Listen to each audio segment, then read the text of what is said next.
Am I steady? Is it good? This meeting is being recorded. You look fabulous. Well, thank you. So do you. Thank you. Thank you. My flight was delayed. So ladies and gentlemen, we are going to kick it off with Kirsten Jordan, my great friend that I have had the opportunity to spend a lot of time with. Gosh, I guess probably over the last, 6 months or a year? Yeah, we keep, I remember when I went to that one event and Tyler told me to look out for you. And then I met you and I was like, oh, here we go. I know, it's been great. It's been wonderful ever since. And I want to say that was maybe like in August of 2021 or 2022 or something. I can't even remember now. The years seem to run together. But, obviously most people know you from, you're an amazing real estate professional in New York, but a lot of people know you from Million Dollar Listing New York. We actually met through our mutual friend, Tyler Whitman, but probably the one thing that I just am in awe of the many, is your connection with the mom community.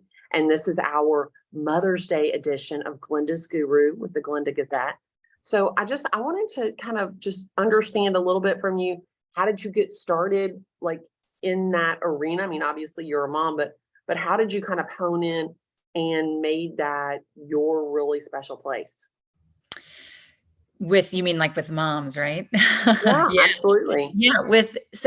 What's funny is I've been in the business since before I was a mother, and I learned so much about myself, and your life changes so much when you become a parent, especially when you become a mom, because the responsibilities are different. And so it was really hard for me when I became a mom, because I went from being an agent that was on teams working for other people to needing to like run a household and run my business. And there were so many pieces that just didn't fall into place quickly. I definitely underestimated what it was going to take to run the household and run the business. And I feel like my biggest mistakes happened there. And so that's one of the reasons why I'm so vocal about what it really takes to run your household and your business, and the fact that as a mother, you're running a household like you're running. I mean, it's crazy what that takes. And so for me, I think that's kind of where I feel like a lot of my content, I do a lot of content around real estate, of course, but that a lot of them was genuine, heartfelt content comes from when I'm speaking to mothers and women about my experience in that space. So, Kirsten, we were together last week in Dallas, and you gave a keynote that was basically the CEO of business and the CEO of life. Tell if I didn't get it exactly right. Yeah. What was it? Yeah, it was the CEO of your business and the CEO of your home. And I basically touched on my 3 points when it comes to being this person that is the CEO of your home and the CEO of your business, which is the number one piece is that it's always going to be changing, because of the fact that there's always going to be changes that happen. There's going to be changes that happen with your business. There's going to be changes that happen with your personal life, especially when you're a mom. Nothing works for a long time. You always have something, and then you got to throw it out and you got to do something else. And then my second piece of information is always just acknowledging that you can't do it alone, and that you're going to have to figure out how to get some help. And probably it means that I think a lot of people, especially when they hear the word help, they think, you need to have 17 nannies, but you don't. But you need to figure out what your partnership looks like with either your partner or with your work partners, or whatever that looks like. I definitely didn't embrace finding work in the office place first. I was focused way too much on finding finding help at home, when I should have been focusing on also finding help in the office, or in the business, so that I was able to spend quality time present with my children. I feel like I missed years of just running around like a chicken, just trying to get more help, trying to get more childcare, when that doesn't make you feel good. There needs to be a balance there. And then my third point is always that there will be judgment, and you have to be okay with the fact that you will be judged by other people for not doing it all, because I think that there's just a stigma, or I guess you could say a cliche for women around the fact that there's certain things that we're expected to do ourselves, because of the fact that if, we're not, being the mom that's doing that, then your children are not going to be okay. Your husband's not going to be okay. The food's not going to be the same taste or whatever it is, or the dog's not going to get walked the same way, whatever those things are. And I feel like we need to embrace the fact that some people are going to judge us and they're never going to get over it. And we need to own that. Like and this group of women who you spoke for them as well. I feel like when I said there will be judgment, everybody was like, oh yeah, there will be. Oh my gosh. Yeah, it's so interesting that when, Harry, the husband, gets up and goes to his job for 8, 10, 12 hours a day, there is zero judgment. Yeah. And that, when he is only working, he's not worrying about the lunches. He's not worrying about the soccer practice or getting them from here to there. He's not worried about his hair and his makeup and how he looks and, all of that kind of stuff. And it's so funny because as women, you're exactly right. It's not just the CEO of your business. It's the CEO of your home and of your life. And a lot of times other people's lives as well. You are running the household and you're running the business. So I love that. And I love that I have had the opportunity to kind of be on the speaking circuit with you.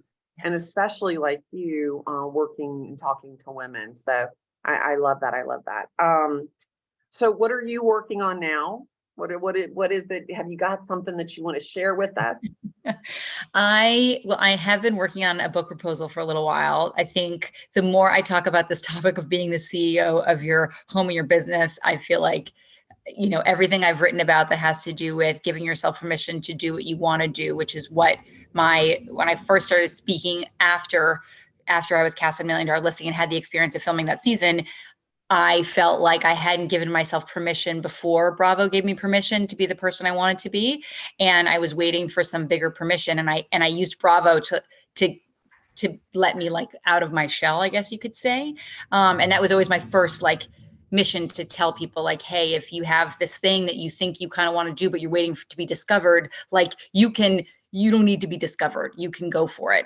And now this other piece is, of course, talking to women, and I think that's really fun. And so I have this book proposal. I keep redoing how I'm doing it because these ideas come out and resonate with other women. And so that's something I'm going to be working towards. I'm going to be launching a larger scope of my newsletter, hopefully, which is going to come out soon. I'm hoping. I know a lot about that. It's a big deal. It's a big deal. It's really exciting. So I'm excited to be part of yours. And I'm hoping that of course helps me with this future book deal. Awesome. And so it sounds like that's what you're excited about, is just kind of how the other pillars of your business, not just real estate business, but books and television and speaking, really just an entire KJ brand. Yeah, I love this idea of having the KJ brand. And the truth is my team is a great reflection of my brand. And so I feel really confident. The beginning was hard. I only have a 2-year-old team. So we're still in this big growth phase, but I feel like everybody represents me so well. We're a really cohesive team with great culture. And that is so exciting that I feel like we can grow the business and I can go back to growing the brand when I had to take a step back from the brand for a little while and say, I'm going to grow KJ Team as a brand, make sure that this is okay. And we're going to make money here and everybody's going to be happy and my clients are going to be happy. And so now I can also focus on KJ, which I think it's going to bring more abundance everywhere, I think. Yeah. And you're exactly right. The ability to kind of sequence the events is really critical because, come on, let's be serious here. It is the real estate business that is the foundation of all of these other amazing spinoff opportunities. Oh, totally. And no one wants to, we're amazing women. I love hearing you talk about everything that you're talking about outside of real estate, but then people love hearing about this because you're successful too. I mean, that gives it this extra piece. Hey, she's a successful agent. She has all this advice. She's been in the business all this time. I want to hear what she has to say. And then, and then we talk about some other stuff that's really fun. And I think that adds just that other dimension. Yeah. Yeah. I love it. So one last question, and it's the question that I ask everybody, and that is, what would you tell that new agent, that new KJ? What do you know now? What secret, what piece of success would you tell that new KJ today? The new KJ today, I would say you need to be or focus on putting forth the agent you want to be 5 years from now today, rather than focusing on where you are. Because understanding the why of why those top agents are doing things is something I never was curious enough. I was so busy being in my zone. I was working on other people's deals. I was just trying to keep my head above water because I didn't know anything about real estate. I got into it when I was 25 and I didn't really have other prior work experience. It was just like started with real estate, was always real estate. And I just wish I'd asked why more. I wish I'd been more curious. And I wish I'd focused on like, who do I want to be? Not just letting the train kind of leave the station and me be on it and be on it for the ride. Be more focused on, even if it just was saying, hey, I want to be able to look like a certain way and afford a certain look. And that's what I'm going to do. And then from that, more things are going to happen. Or just, but now that I'm in more of that place where I can sit down and take a step back and say, this is what I want for 5 years from now, I'm saying like, oh my gosh, because I do that, now I see more change in such a short time period. Whereas before I was in kind of a little bit of a rut for a long time. Yeah. It's interesting. If you get on the freeway going in the right direction, but you have no idea where it is that you're going, you could turn right or turn left or stop or think that you're there.